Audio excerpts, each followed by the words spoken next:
Bismillahirrahmanirrahim. Teman-teman, ketika kita berpuasa, mungkin ada yang bertanya, kalau saya berpuasa, boleh nggak gosok gigi di siang hari menggunakan pasta gigi dan obat tetes? Obat tetes itu pun ada 3, teman-teman ya. Ada yang ke telinga, ada yang ke hidung, dan ada juga ke mata. Apakah puasa kita bisa batal ketika kita menggunakan pasta gigi dan obat tetes? Maka di sini saya jawab berdasarkan penjelasan Syekh Abdul Aziz bin Baz rahimahullah.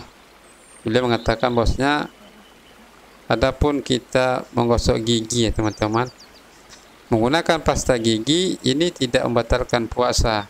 Ya seperti siwak, tahu siwak ya teman-teman. Tetapi harus dia ketahui hendaklah berhati-hati. Kenapa?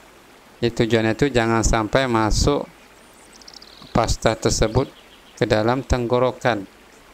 Nah, adapun jika masuk ke dalam tenggorokan dengan syarat dan tidak disengaja, maka tidak apa-apa, tetap lanjut berpuasa. Dia tidak perlu mengqadha puasanya. Ya, kalau masuk disengaja ya teman-teman, pastanya itu ke dalam tenggorokan disengaja, maka dia itu batal puasanya. Tapi kalau nggak sengaja maka tidak apa-apa. Nah, adapun menggunakan obat tetes, ini kita bagi 2 ya teman-teman ya penjelasannya. Yang pertama itu obat tetes untuk mata dan telinga. Ini tidak membatalkan puasa. Kenapa? Karena mata dan telinga itu bukan tempat masuknya makanan dan minuman, berdasarkan pendapat para ulama yang paling sahih teman-teman. Nah, adapun obat tetes ke hidung, maka ini tidak dibenarkan, tidak dibolehkan dilakukan ketika berpuasa, karena hidung termasuk lubang yang bisa masuknya makanan dan minuman. Rasulullah SAW beliau bersabda, wa baligh fil istinsyaqi illa an takuna sha'iman, dan keraskan dan agak ditekan masuk menarik air ke dalam hidung kecuali jika kamu sedang berpuasa. Hadis riwayat Tirmizi dan yang maksudnya apa?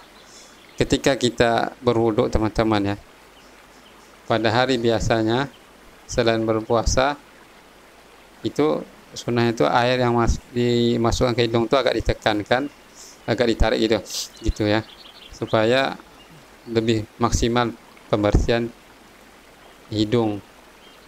Nah, adapun ketika sedang berpuasa agak dikurangi ketika berwuduk masukkan air ke hidung, karena jika kita lakukan sebagaimana biasanya ketika tidak berpuasa, ini dapat berpotensi air masuk ke dalam tenggorokan.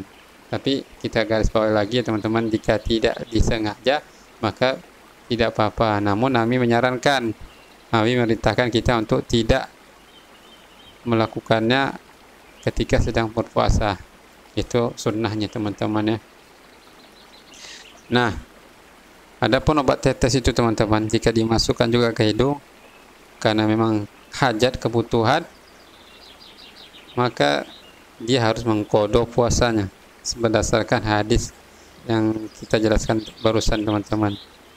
Karena dia mendapati rasa dan tenggorokan itu, sehingga dia wajib mengqadha puasanya.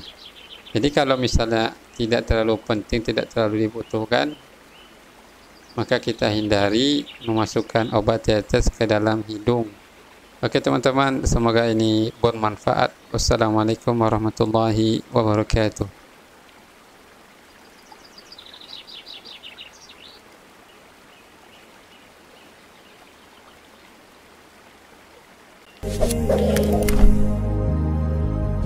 Sallallahu alaihi wasallam.